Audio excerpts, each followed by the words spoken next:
Well, Matt Hardy is a Melbourne comedian and also a St Kilda tragic, and he wrote probably the quintessential book on what it is like to be a St Kilda tragic, which captures the romance, the humour, the despair, all of that rolled into one. A lot of Saints fans, in fact, the majority of Saints fans have probably read that over the journey, Saturday Afternoon Fever, and there is a podcast of the same name at the moment. And the man who shares our passion for the Saints and experiences the pain, I'm sure, that we do. Matt, thanks for your time. Thanks for having me, fellow Saints, the triumph and the tragedy that we've all endured or enjoyed. I guess just an overview on the book before we dig a little bit deeper into it. When you sat down and came up with that many, many years ago, did you expect it to be, I guess, as iconic as it was? I mean, every St Kilda fan I know that's read it relates to almost every aspect of it. No, I mean, I hoped, because it takes you what took me about a year, and I've heard that that's the average to write a book. And, there's times when it's tough going. I mean, obviously I'm not digging holes, I'm not being a cop or an ambo. There's tougher jobs, but once you take that one on, I didn't think it would be as hard as it was. And then once the editors at the publishing houses, if you're lucky enough to get a deal going, start cracking the whip, then, they don't hesitate. They're almost like a coach.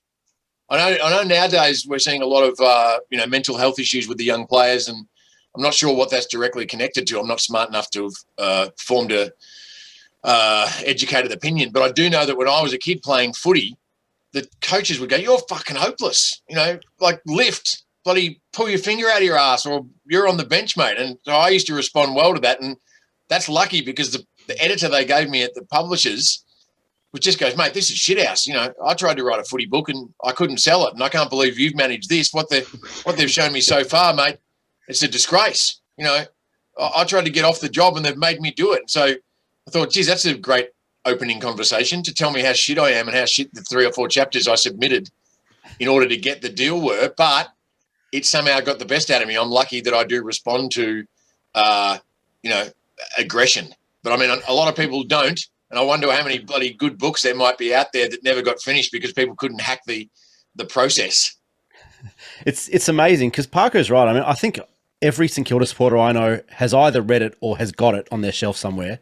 But I guess following on from that, you don't have to be a St Kilda supporter to love the book, right? It's for all footy fans. It's about growing up in Melbourne as a footy fan. Just happens to be a St Kilda tragic, writing it with some St Kilda specific stories. But, a lot of footy fans just say they love it regardless. Well, thank you for that. And I hope it's the case because therefore there's more potential readers, right? Because there's now 18 teams. Back when the time that I wrote about, there was 12 teams. And then at some stage, I think it became 14, 16. But as Darren said, I'm really proud when I get contacted by people that don't barrack for St Kilda because obviously I was able to tell a more broad story. And there's a lady called Lisa Miller that is the co-host of ABC News Breakfast that put a post on, I don't know her personally, but she put a post on Instagram saying, "I'm really enjoying this podcast of this book. And you don't need any knowledge or interest in footy to buy into it and to get something out of it." So, yeah, first of all, if supporters of other teams find something in it, then brilliant. And if people who aren't even into footy at all find something in it, then that's an extra bonus that I'll take, But, yeah, obviously there's more stuff for St Kilda. And that weird thing about I did 3 years on SEN, which stands for, if anyone's it cares or remembered, Sports Entertainment Network, right? So I did the first 3 years, the drive shift with Dermy, Brereton and Anthony Hudson. And people used to go, the three of us, "Oh, you're just fucking Hawthorn biased," or "Hutto, you're just Geelong biased," or "You're St Kilda biased." And so some of the broadcasters, I don't know whether you guys know that over the years, Tim Lane, the famous ABC commentator and footy pundit, he hates people mentioning that he barracks for Carlton, right? So on one hand, we don't want our spokespersons who are paid to have opinions on footy that we don't think are any more worthy than ours, right? We don't want them to barrack for anybody really, because otherwise we can't hear any of their opinions through anything but a lens from the team they support. But by the other, my phone's ringing. Anyway. By the other side of the coin is if they didn't barrack for anybody, they'd be of no interest to us because right. They'd not have any passion or any commitment to one team or another. So really, you can kind of, when I wrote the book, I thought, oh shit, am I really limiting myself to A, men, and B, drunks, and C, Saint supporter men drunks? You know, like how big a market is there for that? And what percentage of them can read or want to spare money on anything but cold cans? You know, but I've got a lot of, remember letters? I used to get letters early, right? And mainly from women. And I thought, I'm going to get laid here. Like, I didn't know being an author. I didn't know being an author was an angle. Like, I remember one girl at the Oakley, what was it called? The Foresters Arms in Oakley, where we used to go and drink after Thursday night footy training when I played for Oakley Districts. There was one girl insisted that I played for the under-19s for Fitzroy. And I thought, well, if that's what, you know, and she seemed pretty keen on me on the back of that fact. So I thought, if that's what floats your boat, who am I to argue? You know, so somewhere out there, there's a poor Fitzroy under-19s player that was mistaken for me, who that woman thinks is a dud root. And I apologise now. I tried my best, but too many beers under the belt. You know, so anyway, but women would write letters and they would say, I've had your baby. No, they would say, I wanted to be in dressage in the Olympics. I've got a horse and that was my goal. Or I wanted to be, you know, an Olympic swimmer. All these women who had sporting ambitions as well that saw themselves in my story of, you know, I imagine you blokes by proxy of the fact I think I'm correct in guessing that none of us have played a game of AFL or VFL football, right? Mm-mm. Well, we are the greater numbers. You know, it's the 1% of the people that make it. And so when I wrote the book, I remember thinking, you know, there's more of us that didn't make it than there are who did. You know, and the best ones of those who did get to write their story. So why doesn't one of us get to write ours? And I didn't know that girls were going to buy into it as well. I thought it was too blokey, but so far so good. And like, it's 22 years since I wrote the bloody thing. I'm unwrapped. I'm still milking it for occasional cash. I'm hoping this podcast might lead to some kind of money, but you've got to get advertising revenue and then your share of it. But mainly it's a labour of love. And based on kind of what else are we doing during lockdown? I'm in, you know, the creative arts is the nice way to put it, or bullshitting. And you can't get audiences to listen to your bullshit anymore because we're not allowed to cram in tight places together until whenever. So, you know, this podcast is for me just a left turn or a pivot, as is the phrase at the moment, to try and stay remotely relevant and or not depressed. But then again, it's about St Kilda and how can you not be fucking depressed? Well, I was going to say, I think when you were at SEN, I think it was actually the Saints Entertainment Network, but yeah. Anyway, well, that was one of the accusations because they didn't think it through. There was Mark Doran, there was Francis Leach, there was me. Beaver would have been there. Tiny Beaver, that's right. Yeah, it's a justified accusation. Yeah. But I think you probably already know, including you three, heaps of people with a media mindset are attracted to the Saints. I think we're a bit rock and roll. We're rough around the edges. There's alcohol involved. There's chasing chicks in nightclubs. It's an appealing lifestyle, unless the players you hope can do well are living that same lifestyle, which they usually seem to have been, damn it.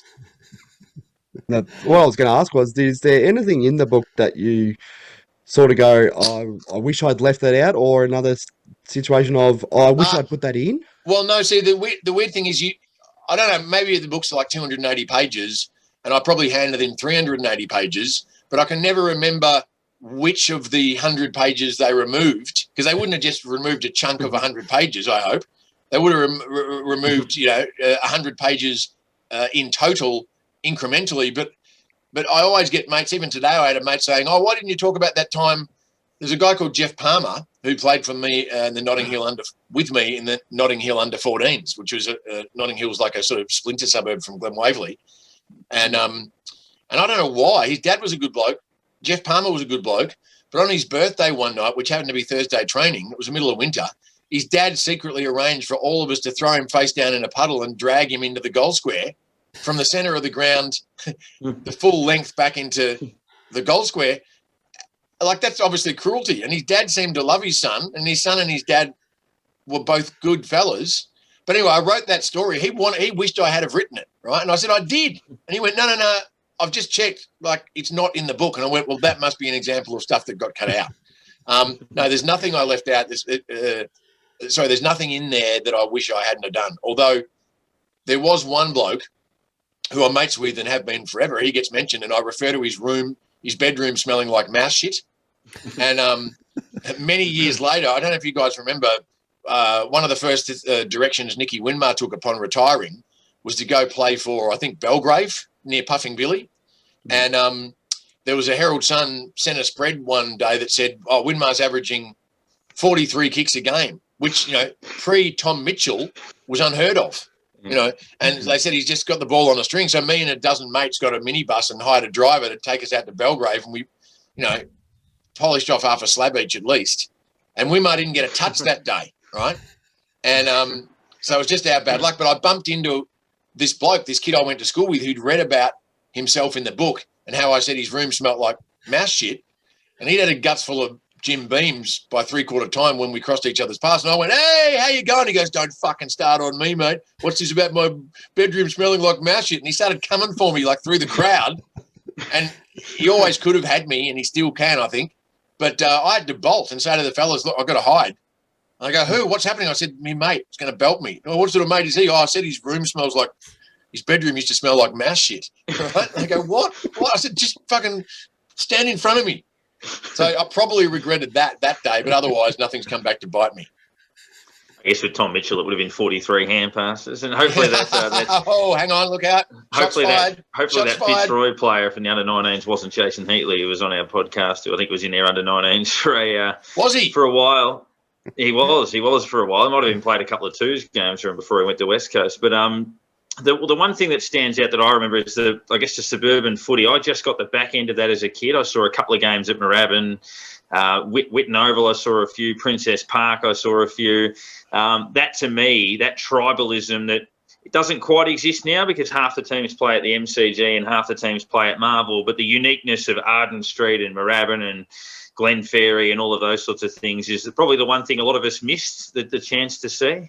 Yeah, well, I mean, I accidentally, inadvertently learnt about Melbourne geography. I learnt where all the suburbs are, and then of course you get a car and you get a Melways.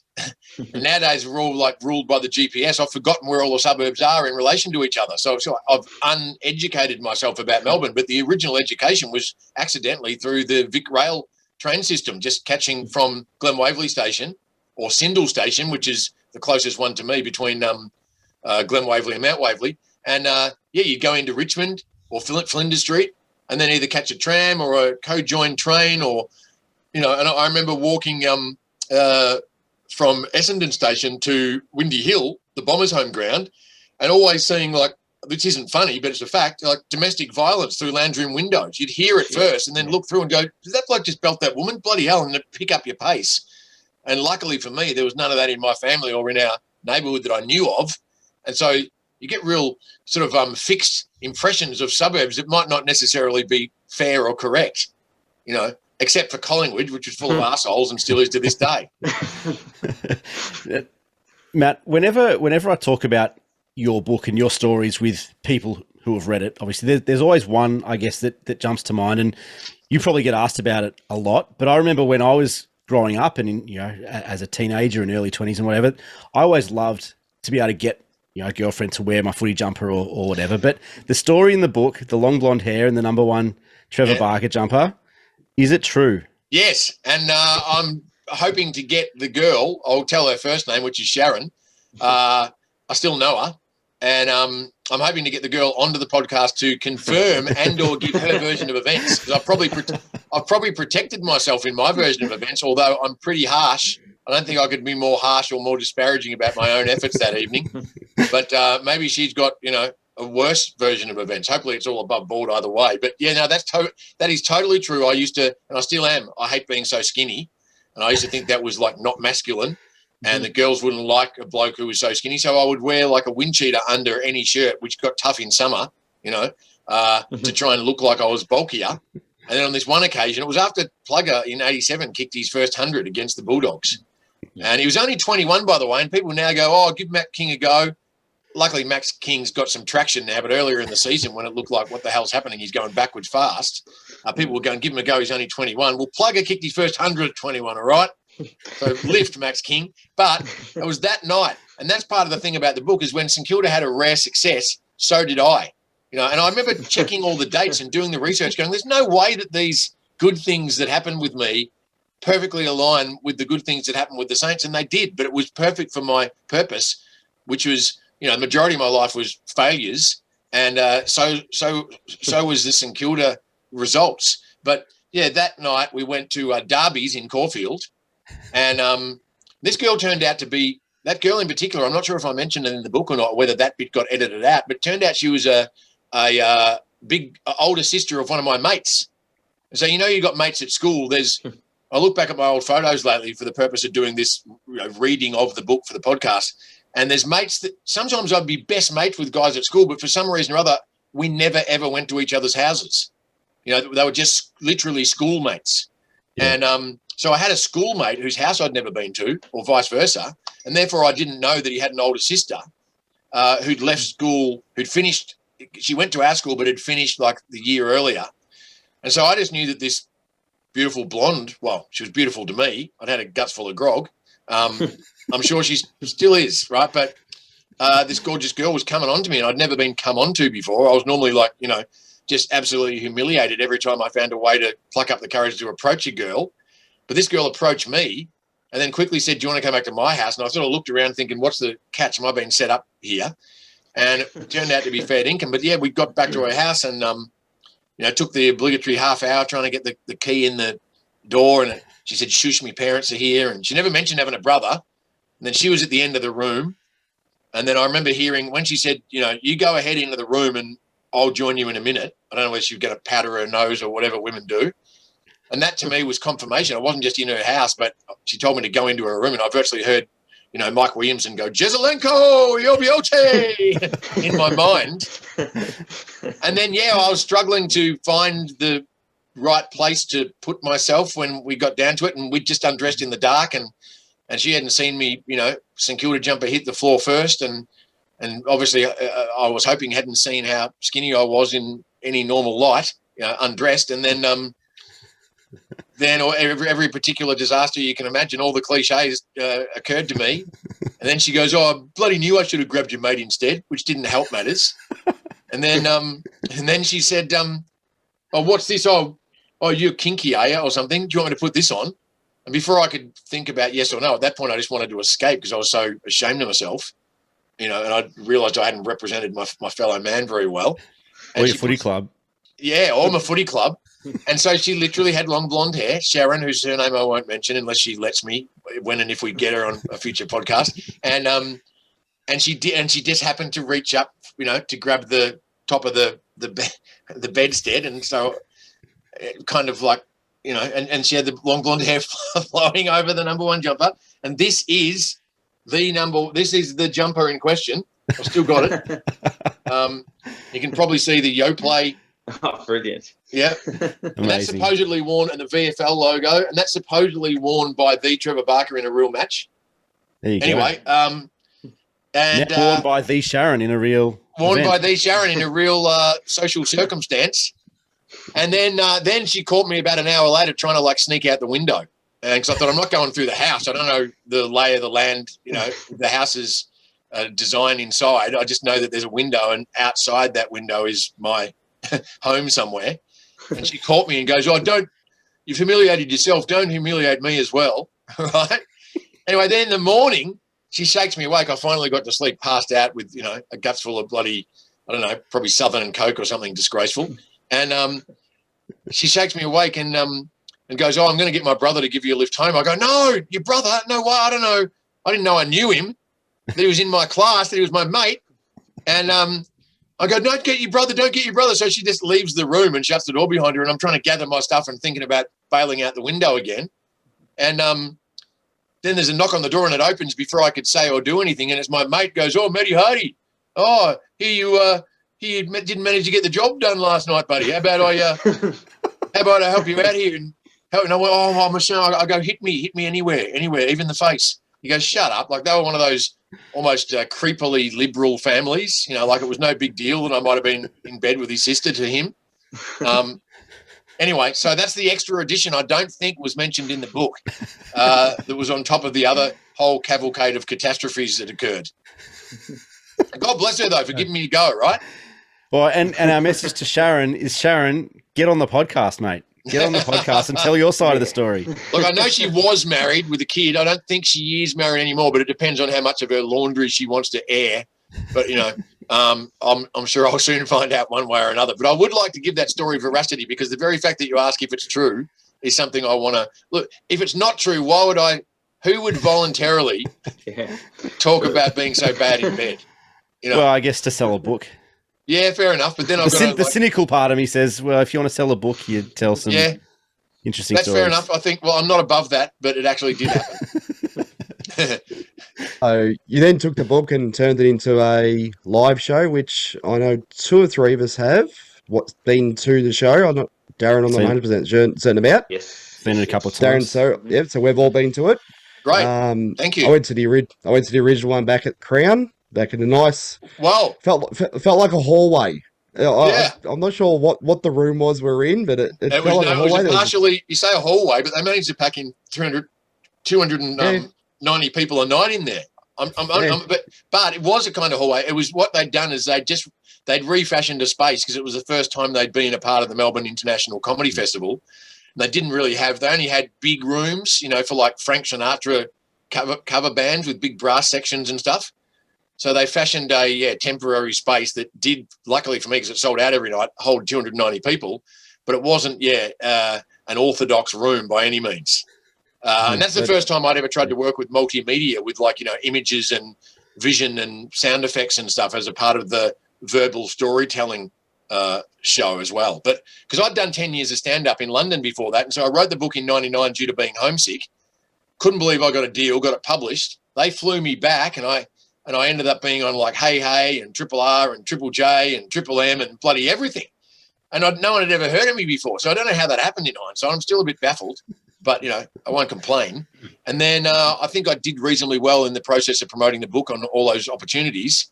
And then when I came back the following year, because my dad got really sick to the point where he was almost going to die, and my brother said, look, you're going to have to get back here. And luckily, it took my dad, eventually about 8 years before he finally passed away, but the initial bad phase took him about 8 months to get over. And by that time, I'd lost a bit of momentum, because London comedy clubs were booking me for 6 nights a week, but 12 months in advance. So after I'd taken a couple of months off, they started ringing me going, listen, we can't really hold these gigs for you anymore. We're going to have to replace you, and you're going to have to start again from scratch when you return. So I thought I'll try and see what momentum I can create here. That was in the year 2000.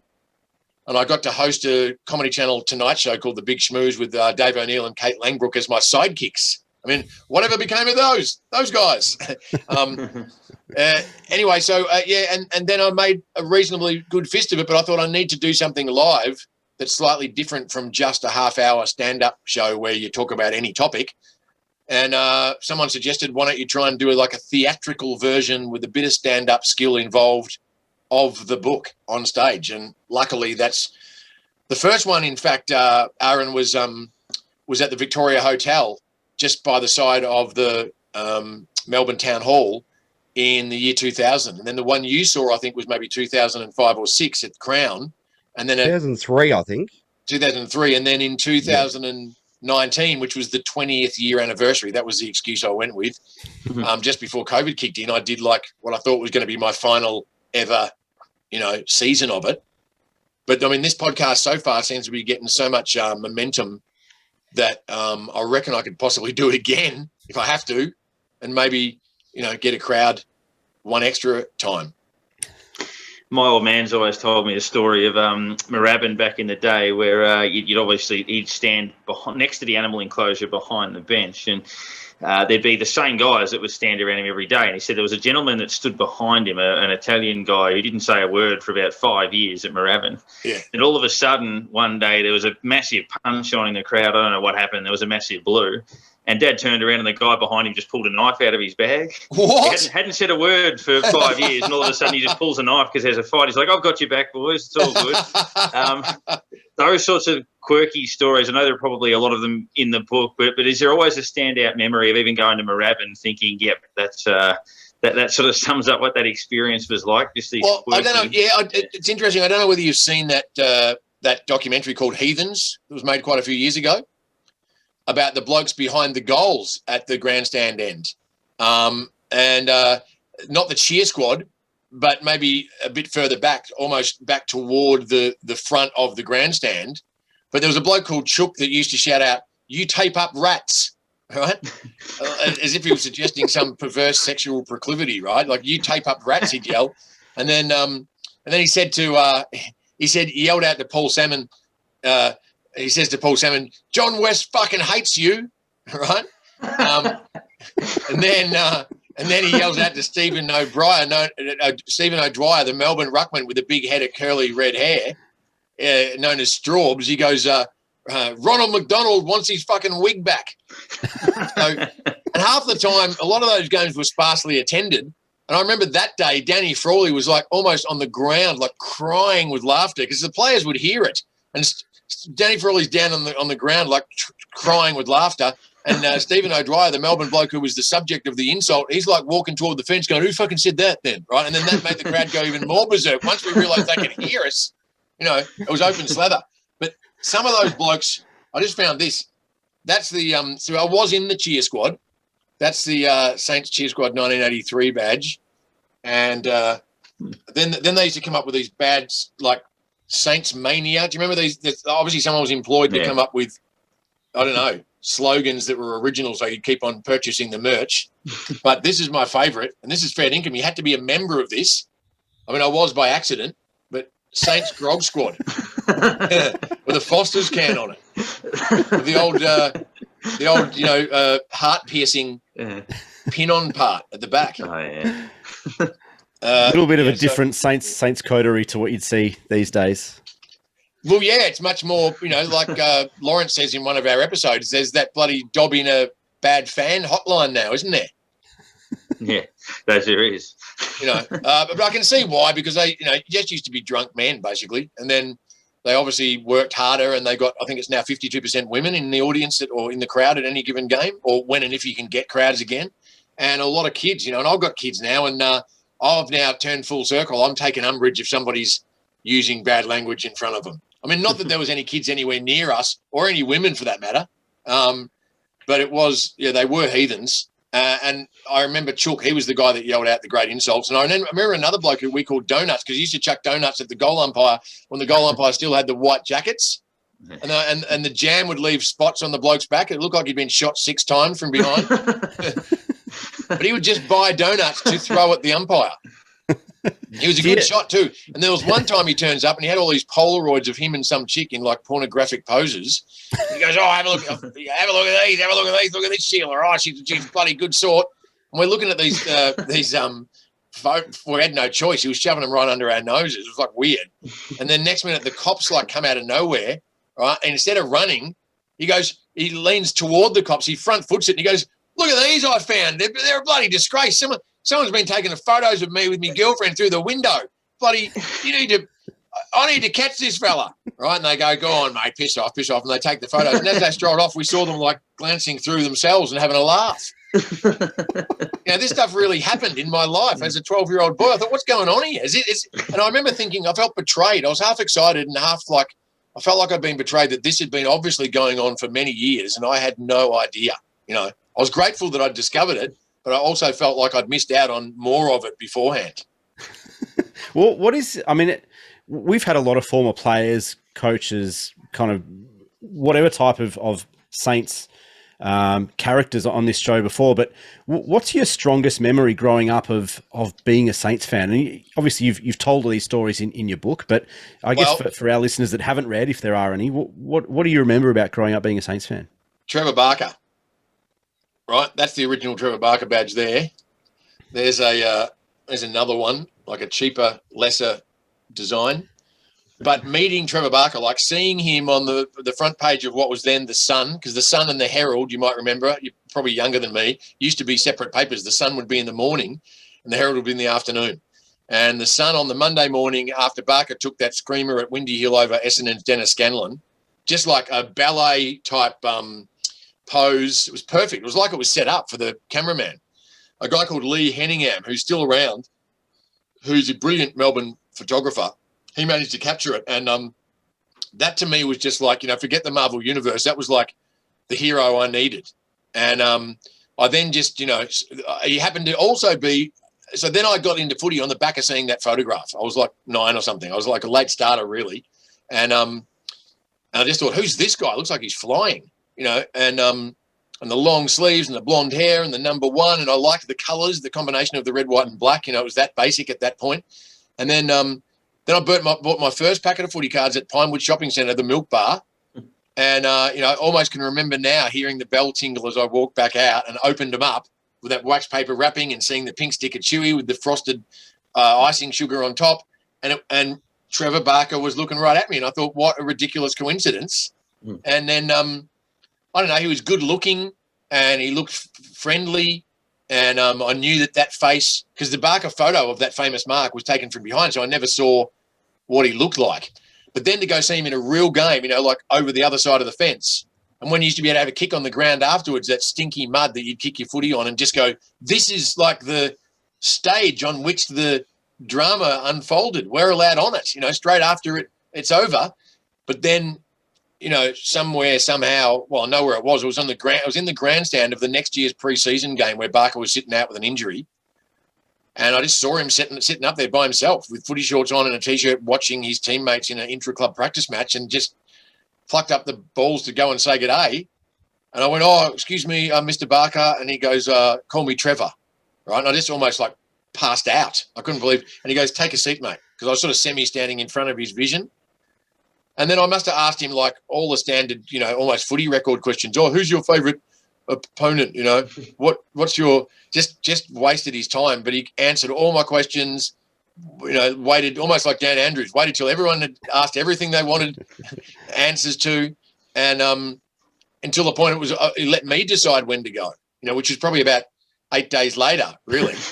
I didn't want, but I just couldn't, even now, I think I'm a chance like I could cry, because the bloke was so kind-hearted, so beautiful, and also just like a superhuman, like I couldn't believe he was accessible. I couldn't believe that bloke doing that stuff on the ground was this bloke talking to me. I still can't. I reckon if I zenned out on you blokes right now, I reckon I could make myself cry. I can, like the good actors apparently can. But just to this day, I can feel the shivers right now. Just a beautiful bloke. And I don't know whether you met him or you heard about him or not or what, but he had some kind of charisma that would have got him to the top of whatever endeavour he pursued. He was a beautiful, lovely bloke and a fucking brilliant good player, and the only good player for so long that we had. We were shithouse. And, of course, he was loyal, maybe even foolishly so in hindsight, because every team was trying to recruit him every year. And he went, nah, St Kilda gave me the first chance. It was Yabby Jeans. He played fullback for Victoria when he was like 18, and he was given about, 12 centimetres and about 10 kilos away to all of his opponents and beaten Peter Hudson. He was an incredible player immediately.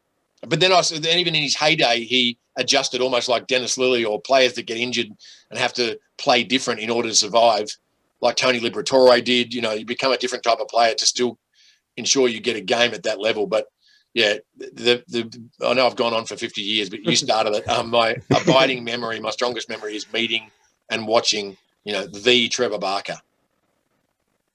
I mean, I suppose he was almost to me like Buddy Franklin is now, like he just almost like a separate species. So you've travelled and worked with and done a lot of, I guess, gigs with other comedians and media personalities and everything around the world. Have you tried to push them towards AFL and St Kilda and saying, just have a look at what I'm into and that sort of thing, and then push the block on them and say, this is how we grew up? I mean, a few of the English ones obviously had their English football growing up and that sort of thing, and it was probably a couple of similarities to it. And is there anyone you've managed to get on board? And not one of them gives a single shit, right? And it offends me. You can take them to the MCG. You can take them even. I sometimes took them to non-Saints games, so there might be a chance to actually be won over by the game. But you take them to a packed MCG. One bloke I took, he was here for the Anzac Day game, and it was like, a 1-point thriller, chock-a-block, all the, rigmarole beforehand, the ceremony, the minute silence. But by maybe quarter time, he was asking if we could go to a titty bar. I won't say who it was, right? Like, he just didn't care or understand. Like, I think you can tell us who it was. What's that? You can tell us who it was. You can tell us. Yeah. No, I can't. No, I don't want to. He won't listen to this show. Well, no, but I kind of like him, and he's rich, and I'm not. I don't want to get sued somehow. But no, but he wanted to go to a titty bar, which is a fair enough option, I'm sure. But like the fact that he just couldn't even adjust to see what we were enjoying through the prism of our life. He didn't know it, didn't want to know it. But I find that a lot in Australia. We get brought up on American TV and movies, on English TV and movies. So we're fascinated about the Premier League. We're fascinated about the NBA or the NFL. But I find that a lot of nations never look down. If you're lower on the ladder of nations that matter, you look up because you're impressed and you're influenced and you want to experience their stuff. But I think nobody looks down that ladder of nations that matter. And it's a shame because they don't know what they're missing out on. I still reckon it's the world's greatest game. Even with the rule changes that we don't agree with, or at the moment, it seems you can just fucking throw the ball and no one cares. It seems that you can be spun around 17 times in a tackle and not have to get rid of it. You can just let it go and it's not dropping the ball. Even when you override those sort of trends in rule changes or game styles, it's still just better than anything. And luckily, I'm sure you have too, but I've travelled a fair bit. I always make a point of seeing other sports. I went and saw Highlight in Miami. I don't know if you know about Highlights. In the opening credits of Miami Vice, which is one of my favourite TV shows ever, it's kind of like this weird game with this sort of like this scoop made out of like cane that you'd weave a basket with, right? And American Indians invented it, and it's this weird sort of scoop, and it's on the end of this stick. And it's like if you're playing squash, but both ends of the court are viable, right? So the wall in front of you and the wall behind you, but it's a really long court, and you got these sort of like a baseball in it. Anyway, it's a weird game. I went and saw that in Miami. Within 2 minutes, I loved it. I've been lucky enough to see Premier League, NFL, baseball, but that no one looks down the ladder. I don't. If they haven't been educated, isn't it amazing? Like the size of Australia. I remember an English mate goes, "Is that guy wearing Nike boots?" Like I took him to a Saints game, right? And Revolt was running amok, and I went, "Yeah." And he goes, "Oh, they've got endorsement deals." He even though he was at the MCG, he thought it was like a suburban ground that the cars should be tooting horns at when someone kicked the goal. It was so contemptuous and condescending. I wanted to punch him in the face.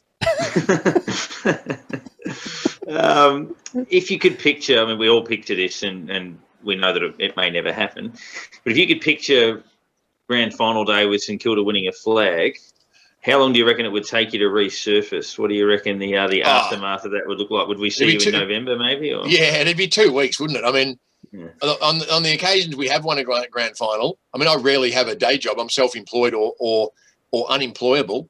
But my brother, who I've gone to basically every game with since we were 10, he always takes a full week off for starters in advance of the grand finals we've been lucky enough to get into. And that's just the opening idea is seven days and nights. I mean, we were worried. I'm sure you guys were too. I think we were very worried last year that it'd be just St Kilda's form to fucking win it. Yeah. In the 1 year we couldn't go and watch it. Yeah. I would have taken it. Yeah, we would have taken it, of course. Yeah, I know. But it also would have been, rude of them to do so if they had won. Yeah. And I'm surprised they didn't when you think of it that way. I mean, luckily that problem, not luckily, hasn't presented itself this year. I'm sure we all agree. I was watching in the 80s when we won. I don't know whether you know this. In the 80s, in the first 8 years I watched St Kilda, they won 6 wooden spoons. 6! Yeah. Like you disband. Yeah. Nowadays you couldn't be financially viable. You couldn't continue as a business, but 6 out of the first 8 years we won wooden spoons, and we won 4 in a row. Like we were shit house, and still I stuck with them, and so you need to take a lot of time off. I think. What's your answer to that question? Is how long till you surfaced again?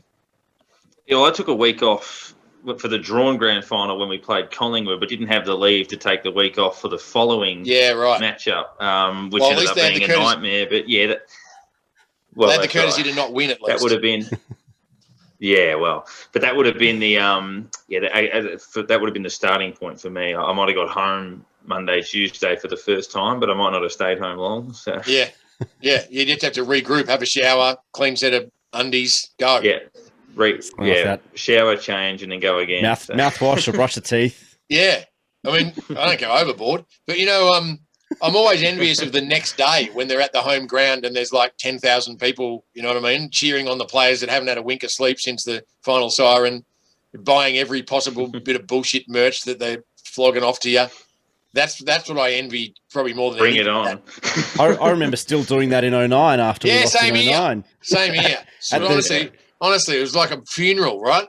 Oh, yeah. Horrible. We've had too many of those. But I am grateful that we've got into grand finals. I mean, Melbourne supporters haven't, That's true. Well, one. Oh, yeah, that's right. But they lost by 700 goals, they got spanked. Yeah. Matt, the end of your book, and this is probably the last one from me, but the end of your book kind of ends around 97 and the 97 grand final and that tragedy. But is there the option? Will we ever see a sequel of life after that? Well, I have got one. I've got the best part of another book written, but no one cares. So far I can't sell it. I reckon it's more interesting because in my mind, of course, I'm me. I'm awesome. Fig jam, right? Just ask me. But I think I'm interesting. But I went from Glen Waverley to London to try and become a stand-up comedian because a mate had come back. I was sort of starting to think of it. I was working in the Reserve Bank in Collins Street in a clerical role, and I rightfully ended up getting the arse from that because I was no good at it and not interested either. But the combination of no good and not interested, they love that, employers. And by the way, the Reserve Bank staff back in the early 90s, I've never met a bigger bunch of pissheads in my entire life. The men, the women, the bosses. It was like 6 pots minimum at lunchtime. And then they were doing business worldwide from the Reserve Bank offices, 6 pots in from like 2 o'clock onwards. Those last 3 hours, Christ. Sounds like the animal enclosure. Yeah. So anyway, then I, after work, you'd piss on again, especially Thursdays, Fridays, and we'd go to like the Last Laugh, the only comedy club in Melbourne at the time, or there was a little one above the Last Laugh, which was a part of it called Lee Joke. And I'd see Richard Stubbs and Russell Gilbert and Trevor Marmalade and Glenn Robbins, and they all went on to be lifelong geniuses and popular for a reason. But they were just starting out, and I'd go, Jesus, this is unbelievable. What, you can just tell funny stories and make money and have everyone love you? So I started thinking about, I wonder if I could do that. And then a mate came back from England with this copy of Time Out magazine. And at the time, that's now famous. There's Time Out Berlin, Time Out Sydney, Time Out New York, but the only one ever was London at the time. And there was like 200 comedy clubs in London alone, any given week. And so I thought, if I went over there, even if I'm shit, I'll find that fact out faster. You know what I mean? Because to try and get into comedy, you have to do 5 minutes for free amongst the other proper professional acts. And if you're any good, they ask you back. And if you're not, they don't. Luckily, I kept on getting asked back. And then next minute becomes 10 minutes, then becomes 15 minutes. And, 9 months down the track, you start getting paid if you keep getting better. And why did I go into that crap? What question did you ask me again? Sequel to the book. Oh, the sequel, yeah. So then I ended up headlining, within about 3 years, I ended up headlining the London Comedy Store. And if you're into live stand-up comedy, the London Comedy Store is the world mecca, right? I know I'm bigging myself up, but I sucked a lot of shit in the meantime, and I was broke, and I was crying, and I was freezing cold, and I couldn't afford to come home, or I would have. I was too proud to ask my dad for a return flight ticket back. And then eventually I got better and smarter and funnier and ended up making a living from it. But I remember headlining the London Comedy Store in Leicester Square, and that's where, like, if Chris Rock or Seinfeld come off the plane to do big stadium shows in England, the first place they go to from the airport immediately is to the London Comedy Store to clear out the cobwebs of the flight and also to get a feel for the local sense of humour or how they react to make sure that they hit the ground running for the big shows. So, I ended up headlining that. I became a headline act at all the big clubs in England, and that mattered, but I was never good enough or gutsy enough to then go to the Edinburgh Festival and do my own solo hour and see if that would elevate me to the big, Ross Noble, Graham Norton, big boy level. I think I was a bit scared and also maybe not skilled enough. But the sequel would be about those first 3 years when I hadn't had a girlfriend, I hadn't had a car, I got sacked from my only job, I wasn't good at anything, and I thought that I could become a comedian in England and somehow no one stopped me. And then I made it come true. I can't believe it. I'm proud of myself. I've now slid down the other side of the mountain now, and I'm doing a podcast, but not yours. My own is bad enough. But, we all have our days in the sun, and they all have different durations. So I'm happy with where I got to, but I reckon I got up to so many hijinks, so many outrageous activities. I just saw that second half of the Luke Longley documentary. I'm not likening myself to him, but I am. But he said that he used to hang around with, did he say he hung around with Scottie Pippen after? Yeah, Scottie Pippen, Dennis Rodman. Yeah, I know, and Dennis Rodman. He said he hung around with Dennis Rodman after the games and got himself into situations that he cannot believe, upon reflection, that he ever should have gone near. Well, because I'm a bit like Forrest Gump, right? I was always near the famous people, but never got famous myself. And but the stories you get involved with, because those people get in everywhere and they're allowed to behave any way they want, because they're stars. And they did behave any way they wanted. And I was like little Scrappy-Doo to their Scooby-Doo, big names, which just famous fucking names that would at some point or other have me drag along like I did as a kid with Trevor Barker. But, Women, Wine and Song took place. And some of it I think I could tell in book form. But, yeah, that would be the sequel. But so far, nobody's interested. And maybe I've just proven why. Now, just to touch back on the live show again, it was probably I would say it's the second most laughs I've ever had at a comedy night before. The only one that beats it involved an actual former St Kilda player, which would be... What, Mark Ricky Jackson. Nixon? No, Mark Jackson. Oh, Jacko's brilliant. Yes. Jacko's brilliant. I saw him with the show with Chopper and Warwick Capper, and I was sort of thinking... How do you reckon you'd go on the road with him around Australia having a St Kilda show? How do you think you'd handle that? Just with thinking Jacko? about talking about, how do you reckon that would go? Basically, Jacko's better than I've ever been, and he's brilliant, as you know.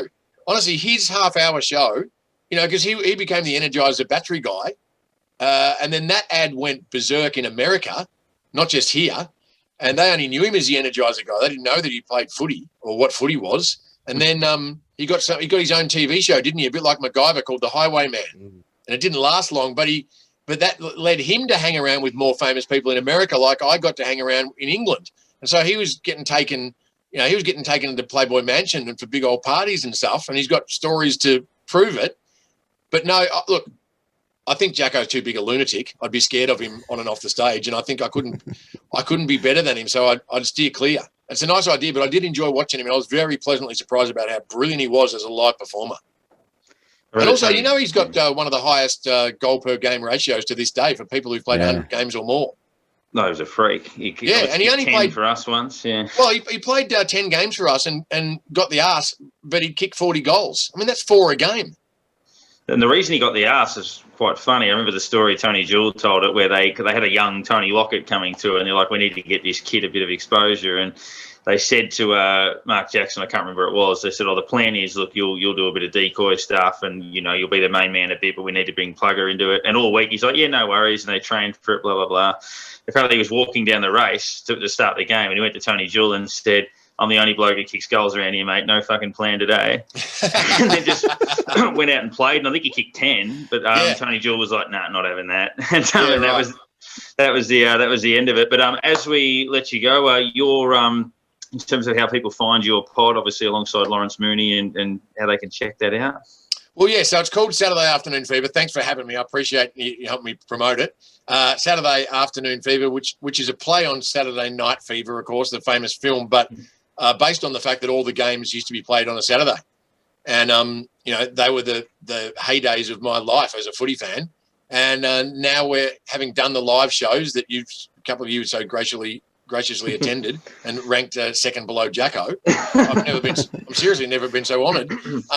We now, with the great Aussie comedian Lawrence Mooney, are doing a podcast version where, as you know, I read the book out and then Lawrence interrupts as often as he can, and we spin off in different directions before hopefully getting back to whatever page we started on from the book that day. But I think you get to go to Apple Podcasts on your phone. That's already built in. And it's a listener production, which is the Southern Cross Australia, which used to be called Austereo, which is like home of Triple M Network. They call their podcast outfit or network listener. So you go to Listener or you go to Apple Podcasts, and it's Saturday Afternoon Fever. And hopefully you listen and have a laugh. And we've kept because most of the guys I've met that have read the book say that's the only book they've ever read, right? And I was slightly aware of that. So I tried to kind of keep it briefish. And so we only do 25-minute episodes, whereas a lot of podcasts do, between 60 and 90 minutes. But we want to get in there, get out of there, and hopefully leave you wanting more. Well, good luck with that, and hopefully you can get Sharon on. And you got the jumper, so maybe you better get her back into that again for the for a stream of that. But thanks very much for jumping on, and hopefully we can cross paths 3 or 4 weeks after a St Kilda flag on the town somewhere. Yeah, or I think we're going to have to give up on seeing a game this year, which is a damn shame. But anyway, thanks heaps, Darren and Aaron and Nick. I appreciate it, fellas. Thank you, mate. Go Saints!